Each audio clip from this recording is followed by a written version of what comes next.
Señor, gracias por tu palabra, porque en ella encontramos tu voluntad y en tu voluntad, en tu palabra somos santificados. Gracias porque a través de tu palabra, con tu Espíritu Santo, tú puedes hacer una obra en nosotros.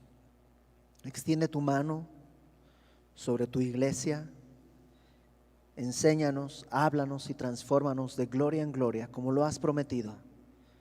Y esto lo pedimos para que tú seas exaltado, Padre, en el nombre de Cristo nuestro Salvador. Amén. Colosenses capítulo 1, ustedes saben que las cartas que están escritas eran eso, eran cartas. Entonces no están divididas en capítulos y versículos originalmente. Por tanto, nosotros las dividimos así para poder estudiarla mejor, pero necesitamos un poquito regresarnos. Hoy nos toca del versículo 21 en adelante. Pero si tomamos un poquito de atrás, vamos a entender mejor el contexto. Otra cosa, hemos estado yendo pues de a pasitos bien chiquititos en toda la carta. Hemos ido de a poquito, de a poquito, de a poquito, de a poquito. Y esta semana yo pensé que podríamos tomar como excusa que estamos yendo tan de a poquito como para lanzar un reto. Ya ven que, bueno, los jóvenes tienen TikTok y esas cosas que yo ni siquiera entiendo bien, pero luego hay como challenges, que son, también me suena raro decirlo en inglés, pero son retos. Entonces aquí va el reto.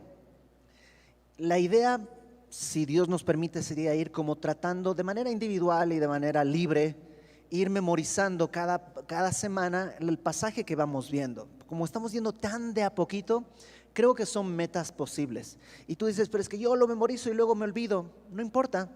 No estoy seguro que tú no sabes qué fue lo que comiste el 3 de febrero de 1999. Pero comiste algo y sirvió a tu cuerpo. Entonces memoricemos la palabra y va a nutrir tu corazón, no importa si no lo recuerdas dentro de 10 años. Así que hoy vamos a ver una porción pequeñita, pero creo que puede ser de gran utilidad tenerla presente en nuestro corazón. Así que capítulo 1, vamos a leer desde el versículo 15, aunque nuestro estudio comienza en el 21. Versículo 15. Él, está hablando de Cristo, es la imagen del Dios invisible, el primogénito de toda creación, ¿no? Dios es invisible, pero Cristo es la manera en la que vemos a Dios. Eso ya lo vimos la semana pasada. En el versículo 16 dice, porque en Él fueron creadas todas las cosas, y las que hay en los cielos, las que hay en la tierra, visibles e invisibles, sean tronos, sean dominios, sean principados, sean potestades, todo fue creado por medio de Él. O sea, Cristo es el creador, pero no solo el creador. Dice, todo fue creado por medio de Él y para Él. No solo es el creador, sino es la razón por la que todo existe. Fuimos creados para Él. Y Él es antes de todas las cosas, y todas las cosas en Él subsisten. No solo es el creador, sino es el que mantiene todas las cosas funcionando y viviendo y existiendo.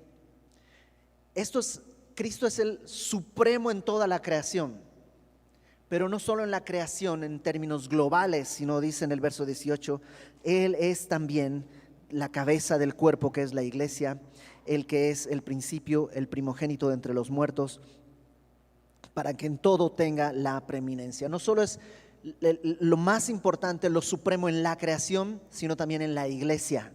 Y no solo en la iglesia en un sentido colectivo, como la cabeza de la iglesia, sino que la iglesia somos cada uno de nosotros, y Cristo es la cabeza de cada uno de nosotros.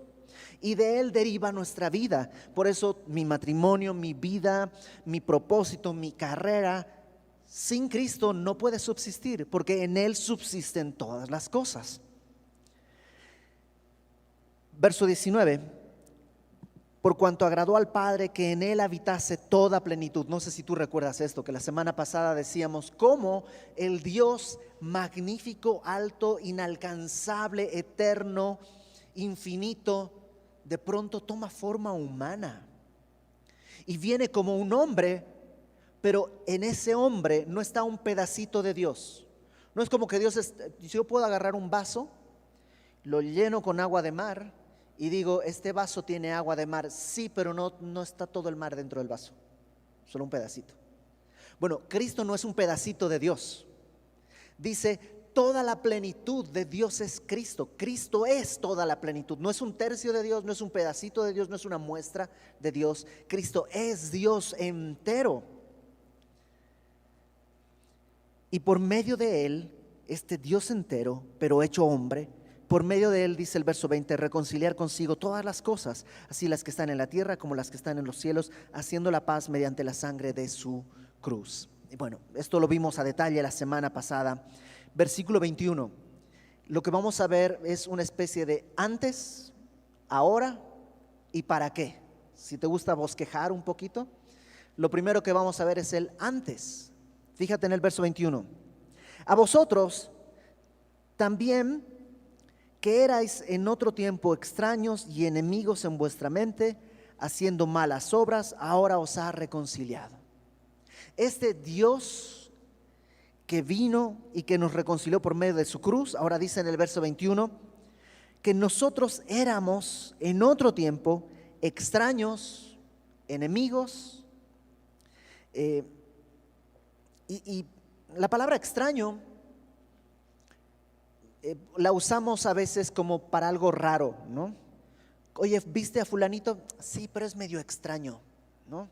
O probaste, pues sí, ya lo probé, pero sabe medio extraño, es como raro. Pero en este texto la palabra extraño lo que quiere decir es como extranjero, es decir, que no pertenece, como ajeno, como algo que no corresponde, ¿no? De hecho, se podría usar incluso la palabra alienado. ¿Y qué es lo que está diciendo Pablo? Que antes tú y yo éramos ajenos de Dios. Ahora no sé si te pasa, pero yo no creía que era ajeno de Dios. Antes de venir a Cristo yo pensaba que era un buen tipo, y tengo hasta pruebas de que era un buen tipo. Yo lo describí, soy un buen tipo, ¿no?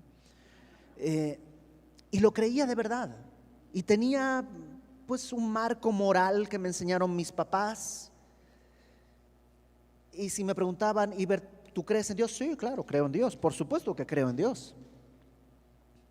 No en el Dios religioso. Mi Dios es de mezclilla y de chanclas y buena onda, y no soy ese Dios, no, ese Dios no, yo tengo un Dios que es buena onda. ¿Sabes qué estaba sucediendo en realidad? Que estaba completamente ajeno de Dios. No tenía ni idea. Tengo un amigo, es una anécdota chistosa, pero es real. Un amigo que, pues él dice que le gusta el café, ¿no? Y un día estaba en la casa de otra persona y ¿tienes un cafecito? Sí, ¿no? Entonces, pues solo tengo soluble. Ah, no importa, no sé qué. Entonces le dieron, ¿no? Y puso azúcar, empezó a mezclar, empezó a tomar. Y pensó, no sabe tan mal, ¿no? Siguió tomando y no sé qué. Y ya como casi por acabar la taza se dio cuenta de que solo era agua con azúcar. O sea, el café soluble se lo habían puesto al lado y no le había puesto nada. Entonces, ¿qué te muestra? Que realmente, aunque él dice que le gusta el café, no sabe mucho de café, porque alguien que sabe de café sabe diferenciar agua de café. Pero en su sistema él está tan ajeno que no se dio cuenta.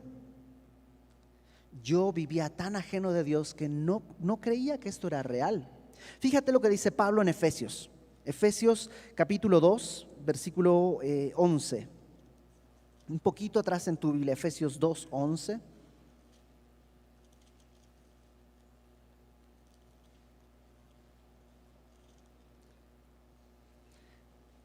Dice, por tanto, acordaos de que en otro tiempo vosotros, los gentiles, en cuanto a la carne, erais llamados sin circuncisión por la llamada circuncisión hecha con mano en la carne.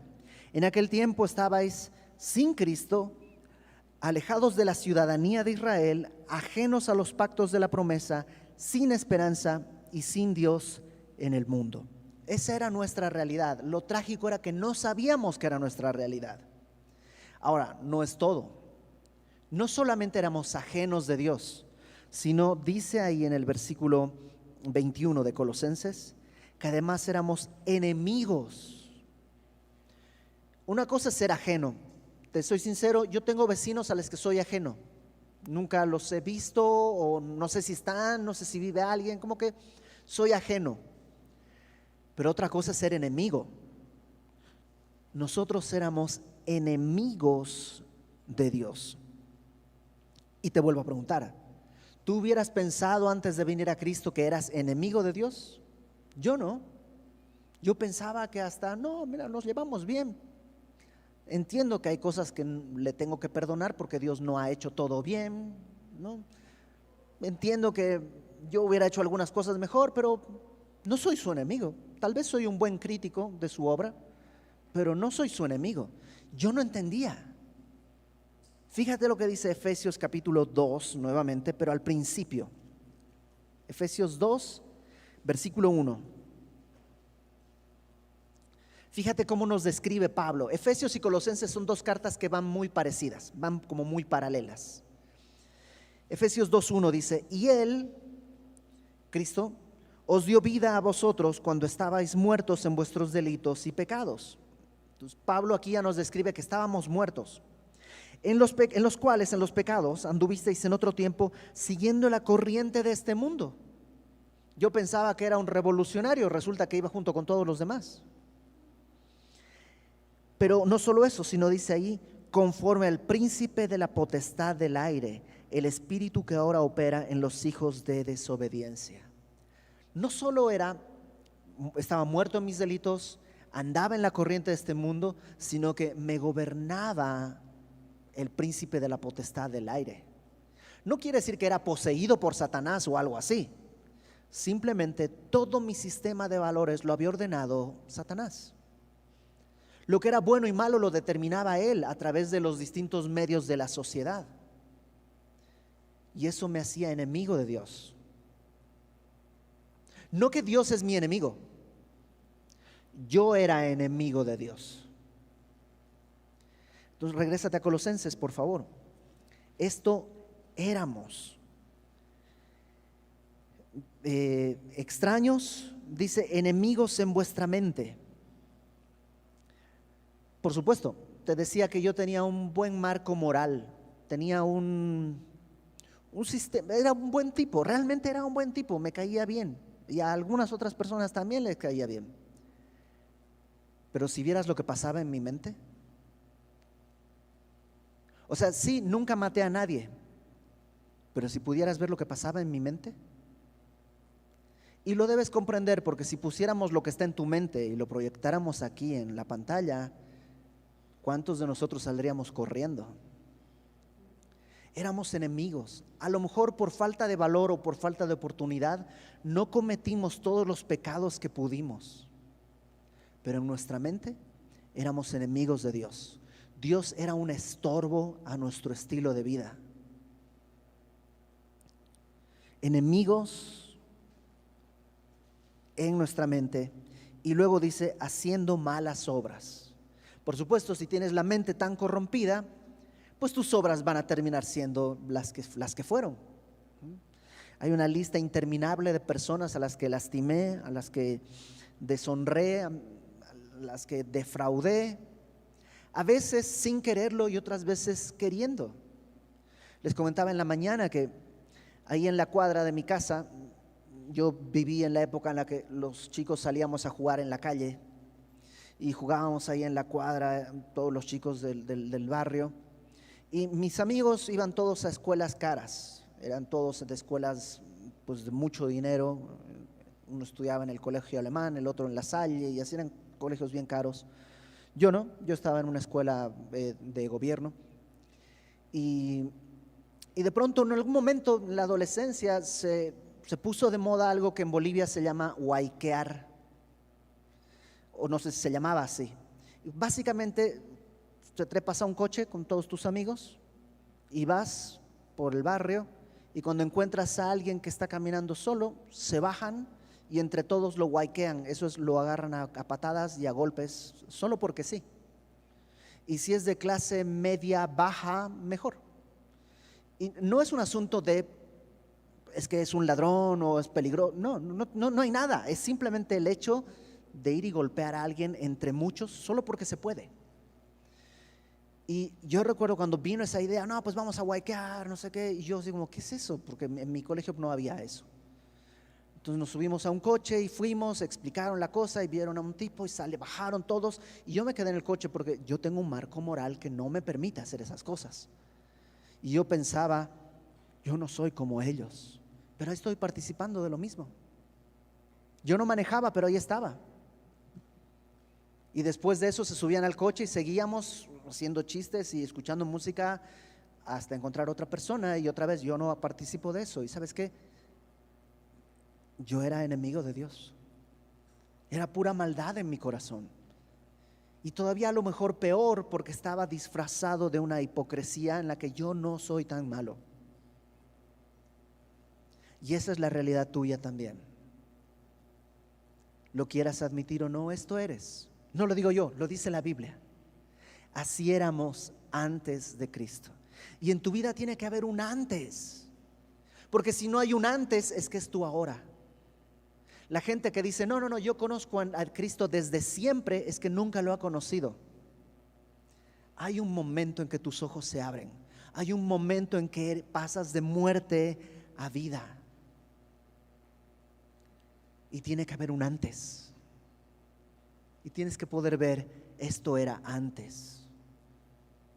Esa es la primera parte. ¿Te acuerdas que te dije 3 partes? Vamos a ver. La primera, el antes. La segunda, el ahora. Ahí en el versículo 21 dice, ahora os ha reconciliado en su cuerpo de carne por medio de la muerte. El ahora es muy distinto. Pero no es porque yo ya crecí, ya maduré, ya soy una persona que ya no está en eso, ya no estoy para esos trotes. No. ¿Sabes cuál es la diferencia? Cristo murió por mí. Ahora Él dice, me ha reconciliado. Ese concepto es maravilloso porque, digamos, en términos judiciales, Dios es juez y en la cruz Él pagó por mis pecados, por tanto he sido absuelto de mis pecados. Pero esa es una relación legal. Él es el juez, yo era el acusado, pero Él pagó por mis pecados, ahora soy declarado libre. Gloria a Dios. Sería maravilloso si solo eso fuera, pero sería maravilloso. Pero no es solo eso, sino que dice además nos ha reconciliado. Y la reconciliación no tiene que ver con un juez y un acusado, tiene que ver con un amigo y otro amigo. O sea, Dios no quiere ser solo el juez que me absuelve, quiere ser mi amigo y Él me ha reconciliado. No sé si alcanzas a entender la dimensión y la profundidad de eso. Si solo me dijera, Ibert, ok, ya pagué por tus pecados, ahora ya, listo, ya eres libre, sal. Sería, la verdad, mucho más de lo que yo podría alguna vez desear, mucho más. Pero no se quedó ahí. Dios ahora quiere reconciliarme con Él para tener una relación de amistad. Dios quiere eso. Es algo más íntimo. Fíjate lo que dice en Corintios, 2 de Corintios, capítulo 5, versículo, voy a leerlo desde el 17, 2 de Corintios 5, 17. De modo que si alguno está en Cristo, nueva criatura es. Las cosas viejas pasaron, he aquí todas son hechas nuevas. ¿Por qué? Pues porque yo era antes enemigo, pero porque Cristo ha pagado por mis pecados, entonces ahora soy una nueva criatura. Por eso nadie puede engendrarse a sí mismo, necesitas que Dios te engendre. Lo que es nacido de la carne, carne es. Necesitamos nacer del Espíritu. Por eso Jesús le dijo a Nicodemo, necesitas nacer de nuevo, si no, no puedes ver el reino de Dios. Pero y si me porto bien, no puedes, pero aunque pudieras, no se puede, porque lo que es nacido de la carne es carne. Necesitas nacer del Espíritu y entonces eres una nueva criatura que ya no es enemigo de Dios, que ya no eres ajeno ni extraño, ya eres parte de la familia. Bueno, dice ahí, 2 Corintios 5, 17, el que está en Cristo es una nueva criatura, las cosas viejas pasaron, todas son hechas nuevas, y todo esto proviene de Dios, quien nos reconcilió consigo mismo por Cristo, a través de Cristo, y nos dio el ministerio de la reconciliación. ¿Cuál es el ministerio de la reconciliación? Verso 19, que Dios estaba en Cristo reconciliando consigo al mundo, no tomándoles en cuenta a los hombres sus pecados. Y no solo nos encargó el ministerio de la reconciliación, sino dice ahí, nos encargó a nosotros la palabra de la reconciliación, el mensaje de la reconciliación. ¿Qué es esto? Verso 20, así que somos embajadores en nombre de Cristo, como si Dios rogase por medio de nosotros, os rogamos en nombre de Cristo, reconciliaos con Dios. O sea, no solo me absuelve judicialmente, sino que además me reconcilia con Él. Ojo, Él me reconcilia con Él mismo. Él no tiene que reconciliarse conmigo porque Él no me ha hecho nada malo. Él no me ha cometido pecado contra mí. Yo sí, Él es el ofendido, pero Él me reconcilia consigo mismo. Y no solo me reconcilia consigo mismo, sino que ahora además me nombra su embajador, su representante para ir al mundo y rogarle a los demás, reconcíliense con Dios, como si Dios mismo estuviera rogando. A veces, no sé tú, pero a mí veo algunas personas que son pecadores y lo primero que viene a mi mente es, esta gente, ay, ¿viste cómo lo trató a sus hijos? ¿Viste cómo habló a su esposa? Ay, qué gente, no tiene, ay, qué barbaridad. Pues sí, por algo Dios tuvo que juzgar, esta gente no se... Oye, ¿ese no es el ministerio de reconciliación que se te encargó? Es tan pecador como tú lo eras. Está tan ajeno de Dios como tú lo estabas. Ahora Dios te ha encargado la palabra de la reconciliación. Como si Dios rogara por medio de ti, ruégale, reconcíliate con Cristo. Qué gran privilegio es el que tenemos el día de hoy. Éramos enemigos. ¿Cómo puede pasar esto? De ser enemigo suyo, ahora soy su embajador. Eso no sucede de manera natural. No, sucede de manera sobrenatural. Regresa a Colosenses, por favor, conmigo. Dice, nos ha reconciliado, verso 22, en su carne por medio de la muerte. Perdón, en su cuerpo de carne por medio de la muerte. Esta frase, en su cuerpo de carne, algunos como William Hendrickson dicen que es una frase, es como una frase que a lo mejor suena redundante porque pues cuerpo de carne, pues de qué es más es el cuerpo, ¿no? O sea, todo cuerpo es de carne. Entonces podría ser una frase simplemente, así como el día de hoy conoces que hay gente que dice totalmente gratuito y tú dices pues sí, o sea, si no es totalmente gratuito no es gratuito, todo gratuito es totalmente gratuito. Si te cobran $1 ya no fue gratuito, ¿no? Entonces decir totalmente gratuito no tiene sentido, pero se dice, es una frase. Entonces algunos piensan que esta es una frase, en su cuerpo de carne. Pero yo no estoy seguro si es solo una frase o si Pablo más bien está enfatizando el hecho de que Cristo fue hombre. Así como la porción anterior que leímos hablaba de Cristo como el creador, el que creó todas las cosas, para el que todas las cosas fueron creadas, el que es antes de todas las cosas y que todas las cosas por él subsisten. Él es Dios, la plenitud de Dios es Él. Ahora dice, Él también es hombre. No un poquito hombre, no la apariencia de hombre, sino hombre, persona, como tú y yo. Y en su cuerpo de carne Él murió. No fingió una muerte, no entró en una especie de, pues como Dios puede controlar todos sus órganos para que se apaguen, pero luego hace así y vuelven a encender. No, murió realmente en su cuerpo de carne, dice ahí, murió. Acompáñame a Hebreos capítulo 2, por favor, porque cuando yo entendí esto, para mí fue una gran revelación. Podríamos hablar mucho al respecto, pero solo déjame citarte Hebreos capítulo 2, versículo 14. Déjame leerlo desde el versículo 10, ¿ok? Vamos a leer un poquito más, desde el versículo 10. Bueno, tendríamos que leer desde el versículo 1, pero vamos al 10, ¿ok? Vamos al 10. Dice, porque convenía a aquel por cuya causa son todas las cosas y por quien todas las cosas subsisten, ya sabemos de quién estamos hablando, que habiendo de llevar muchos hijos a la gloria, perfeccionase por aflicciones al autor de la salvación de ellos. Porque el que santifica y los que son santificados de uno son todos, por lo cual no se avergüenza de llamarlos hermanos, ¿no? Entonces lo primero que está diciendo es que ya que va a llevar a muchos a la gloria, ¿no? El autor de la salvación va a llevar a muchos a la gloria. Él tenía que ser perfeccionado por aflicciones. Ahora sí, bríncate al versículo 14, por favor. Así que, por cuanto los hijos participaron de carne y sangre, tú y yo somos de carne y sangre, somos seres humanos. Él también participó de lo mismo. Él tuvo que ser hecho de carne y sangre. ¿Por qué? Déjame ponerlo de esta manera para resumirlo.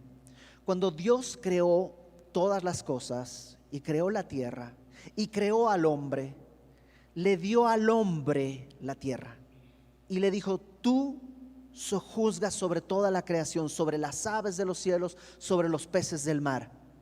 Le dio al hombre ese privilegio. Tú ahora vas a gobernar la tierra. ¿Y qué hizo el hombre?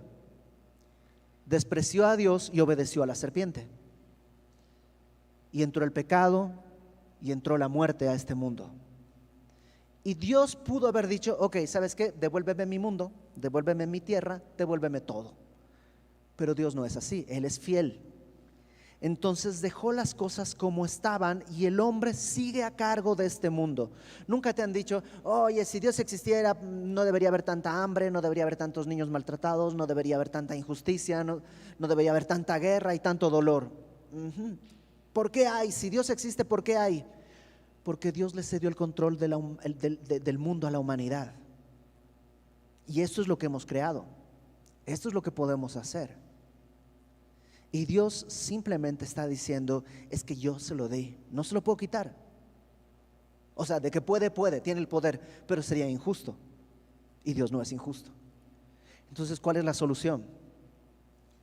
Pues tiene que venir un hombre que pueda restaurar todas las cosas, porque es del hombre la tierra. Pero no hay hombre capaz. Entonces Dios se hace hombre porque la paga del pecado es muerte. Entonces este hombre va a morir por el pecado de cada uno de nosotros. De modo que tu deuda y mi deuda no es que está perdonada, es que está pagada. Si en un restaurante, ya lo hemos hablado, tú te sales sin pagar, el dueño puede decirte: ok, sabes que ya vete, no tienes para pagar, ya vete, pero no vuelvas. Ya sé quién eres.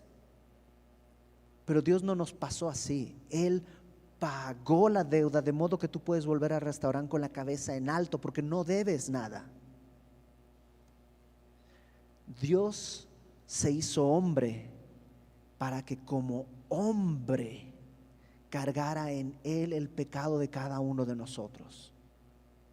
Dice Hebreos: Él también participó de lo mismo para destruir por medio de la muerte, su muerte, al que tenía el imperio de la muerte, esto es, al diablo. ¿Por qué?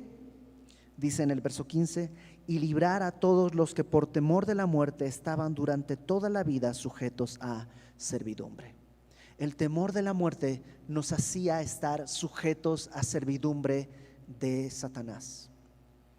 El temor a la muerte no lo tomes como el que: ay, me voy a morir. No, sino el temor a lo que viene. No sabemos qué viene. Siempre anhelamos perseverar y permanecer. Y por temor a perder eso, nuestra vida se ha ido deteriorando. Y nos tenía Satanás como siervos. Pero una vez que vienes a Cristo, ¿sabes qué? Ya no hay temor a la muerte. O sea, puedes tener miedo a cómo vas a morir, puedes tener miedo a qué va a pasar después con tus hijos, con tu familia, puedes tener esos miedos y eso es normal. Pero conoces tu destino y de alguna manera sabes que no acaba aquí la historia. ¿Por qué? Porque hubo un hombre que ya pagó por tu pecado. Tu boleto a la eternidad ya está pagado. Ahí está, con tu nombre no se puede falsificar, tiene todos tus datos. ¿Cómo fue eso? Pues Cristo vino para librar a todos los que por temor de la muerte estaban sujetos a servidumbre, porque ciertamente no socorrió a los ángeles. O sea, no, los ángeles también se rebelaron contra Dios, pero Dios no rescató a los ángeles, sino a la descendencia de Abraham, por lo cual debía ser en todo semejante a sus hermanos, para venir a ser misericordioso y fiel sumo sacerdote en lo que a Dios se refiere, para expiar los pecados del pueblo. Pues en cuanto él mismo padeció siendo tentado, es poderoso para socorrer a los que son tentados. Y más adelante el escritor de Hebreos dice que tenemos un sumo sacerdote que se compadece de nosotros. ¿Nunca has hablado con alguien que te entiende y dices, ay, por fin alguien que me entiende? Todos los demás piensan que estoy como loco, no logran entender lo que estoy pensando, viviendo, y de pronto alguien dice, no, yo sí te entiendo, yo viví eso.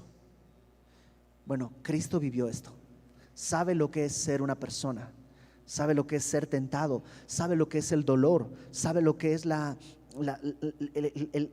chisme, la injuria. Tenía que ser hombre para que tú y yo sepamos cómo relacionarnos con Él. Y tenía que morir para pagar lo que tú y yo no podemos pagar. Entonces regrésate a Hebreos, a Colosenses, perdón. Entonces, ¿qué es mi antes? Yo era extraño y enemigo en mi mente y haciendo malas obras. ¿Cuál es mi ahora? Ahora os ha reconciliado en su cuerpo de carne por medio de la muerte. Ahora el propósito. ¿Cuál es el propósito? La tercera sección, ¿te acuerdas? Antes, ahora y para qué. ¿Cuál es el propósito? Ahí en el verso 22. Para presentaros santos y sin mancha e irreprensibles delante de Él. ¿Sabes por qué hizo todo esto? Para que esté limpia mi relación con Dios y poder presentarme delante de su presencia santo y sin mancha. Esta frase, santo y sin mancha, es la que se usaba de los sacrificios. Cuando llevabas tu sacrificio al templo, tenía que ser santo, o sea, apartado y sin mancha. Y de alguna manera es como que Dios está diciendo, ya, ahora sí, ¿sabes qué? Tu sacrificio es válido. ¿Te acuerdas de Romanos 12? Así que, hermanos, os ruego por las misericordias de Dios que presentéis vuestros cuerpos en sacrificio santo, agradable a Dios, que es vuestro culto racional. Es la manera lógica de adorarle. Ahora sí puedo. Ahora sí puedo. Ahora sí cuenta. Antes todo lo que hacía era destrucción. Pero ahora que he sido comprado y lavado, ahora sí cuenta mi vida como un sacrificio ante Dios, santos y sin mancha. Me encanta esta idea de si tú ves alrededor, no voltees, ok, nomás en tu mente, ¿no? Pero fíjate alrededor de ti y tú dime si los que están al lado son santos y sin mancha. Y tú dices, bueno, pues sea, pues más o menos, ¿no? Pero delante de Dios sí. Delante de Dios, tu hermano que está al lado es apartado y sin mancha. ¿Cómo es posible? Porque nos ve a través de Cristo. ¿Te acuerdas del arca del pacto? El arca de la alianza. Ya lo hemos platicado aquí. Era una caja de madera, pero recubierta de oro, que tenía una colección de lo peor de la humanidad. Estaba la vara de Aarón que había reverdecido. ¿Y tú te acuerdas por qué reverdeció? Porque el pueblo estaba en rebelión contra Dios. Ahí estaba la vara de Aarón. Estaba un poco de maná, como recuerdo de la insatisfacción del pueblo. Y estaban los pedazos de las tablas de la ley que estaban rotos, porque en el momento en que Dios estaba dando la ley, el pueblo ya estaba rompiendo la ley. Entonces ahí estaba la colección de nuestros mejores éxitos. Pero ¿qué tenía encima el arca? La tapa, el propiciatorio. ¿Y qué se ponía en la tapa? La sangre del cordero en Yom Kippur, el día de la expiación. La sangre se la ponía encima de la tapa, de modo que, por decirlo de alguna manera, Dios ve mis pecados, pero a través de la sangre. Y dice Judas que Él puede presentarnos delante de su presencia sin mancha y con gran alegría. Eso es mi condición el día de hoy. Y yo sé que todavía, que el día de hoy soy posicionalmente santo, aunque hay cosas en mi vida que todavía falta mucho trabajar. Pero Cristo me ve posicionalmente santo. Pero ¿te acuerdas que estudiamos en Filipenses? El que comenzó la buena obra en nosotros, Él la va a perfeccionar hasta el día de Cristo. Esa es mi realidad. Eso es lo que el día de hoy soy. El propósito es poder caminar en esta etapa con santidad, sin mancha. Y dice después, irreprensibles. Irreprensibles quiere decir que no tienen nada de qué acusarse. El acta de decretos que me era contraria fue clavada en la cruz del Calvario. Satanás puede acusarme, Dios ya no. Todo el juicio que tenía contra mí ya cayó en Cristo.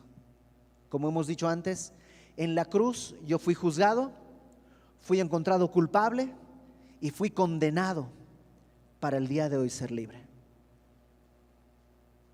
Ahora, esto no tiene letras pequeñas, como que está todo muy maravilloso, pero debe haber alguna cosa ahí, una trampa. No hay trampa, pero sí hay algo que tú y yo podemos ver. Versículo 23. Si en verdad permanecéis fundados y firmes en la fe. No es que necesitas permanecer para ser salvo, sino que el que es salvo permanece. La palabra fundado ahí habla de cimiento.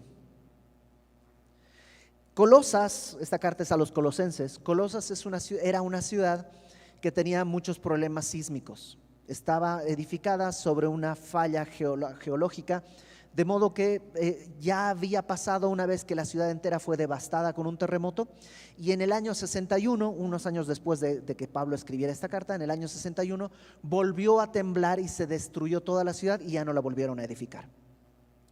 ¿Qué es lo mejor para protegerte en un sismo? Cimientos sólidos. Y lo que está diciendo Pablo es, todo esto es para que estén fundados con un cimiento sólido y firme en la fe, en creer. ¿En creer qué? Creer el Evangelio. Sí, pero yo he pecado tanto. Ok, ¿crees el Evangelio? Sí, pero en verdad he pecado mucho más. Ok, ¿crees el Evangelio? El Evangelio dice que si has pecado y confiesas tus pecados a Dios, Dios puede limpiarte. El problema es que algunas personas creen que creen. Conocemos gente en la iglesia y yo el día de hoy puedo recordar nombres de personas que estaban en la iglesia y que el día de hoy ya no están más. Ya no están. ¿Qué pasó? ¿Perdieron la salvación? No, la salvación no se pierde. Es que nunca fueron salvos. Creyeron que creían, pero nunca creyeron realmente. Por eso dice, necesitas estar firme en la fe. No en cosas que hacemos, sino en la fe. Y luego dice, sin moverte de la esperanza del Evangelio que habéis oído. ¿Cuál es la esperanza del Evangelio? Mi esperanza del Evangelio no es que yo sea buena persona. Mi esperanza del Evangelio es que Cristo pagó por todos mis pecados. Esa esperanza me va a santificar. No te muevas de ahí. Y dice Pablo que este Evangelio, el cual se predica en toda la creación que está debajo del cielo, del cual yo, Pablo, fui hecho ministro. Este Evangelio no necesita tropicalizarse para las zonas calientes, necesita tener una temperatura espacial para las zonas frías, hay que hacerlo moderno para los chavos, hay que hacerlo más serio para las personas mayores. No, es el mismo Evangelio que se predica bajo todo el cielo en todo el mundo. Es el mismo Evangelio. Desde hace 2000 años el mismo Evangelio sigue salvando vidas. Y dice Pablo, de ese Evangelio yo fui hecho ministro. ¿Y te acuerdas lo que leímos en Corintios? De ese Evangelio tú fuiste hecho ministro, servidor de Dios. Entonces, ¿qué era? Enemigo, extraño. ¿Qué soy? Soy comprado, soy reconciliado por medio de su muerte. ¿Con qué propósito? Para caminar en santidad, para caminar delante de Él, permaneciendo fundado en la fe, sin moverme de la esperanza del Evangelio. Que nadie te confunda. Hay una cosa que tú y yo necesitamos: permanecer en la fe. Las doctrinas y las modas en las iglesias van y vienen. No, que las iglesias tienen que tener una banda enorme con trompetas no, que las iglesias solo tienen que tener un piano y cantar himnos. No, que las iglesias, sabes que todo eso va a pasar y va a seguir pasando y volteándose, y quién sabe qué instrumentos aparecerán después. Pero la esperanza del Evangelio no debe moverse. Ahí tú y yo estamos seguros. Entonces, yo quisiera el día de hoy que tú pensaras, no importa si tienes 30 años de cristiano, no me saques tu IFE, mira, tengo 30 años de cristiano. Considera el día de hoy, ¿en verdad hay un antes y hay un ahora? ¿Puedes reconocer en tu vida un antes y un ahora? Si lo puedes reconocer, ok, enfócate en el para qué.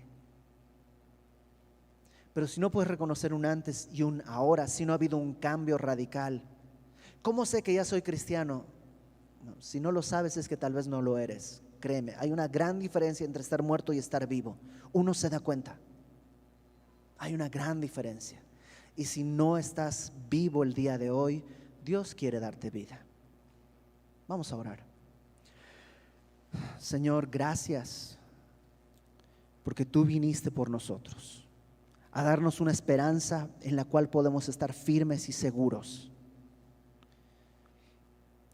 Gracias por habernos rescatado de lo que éramos, por habernos alcanzado mientras éramos enemigos tuyos, por habernos no solo pagado un juicio, sino habernos reconciliado contigo para tener una relación mucho más alta, para ser tus hijos.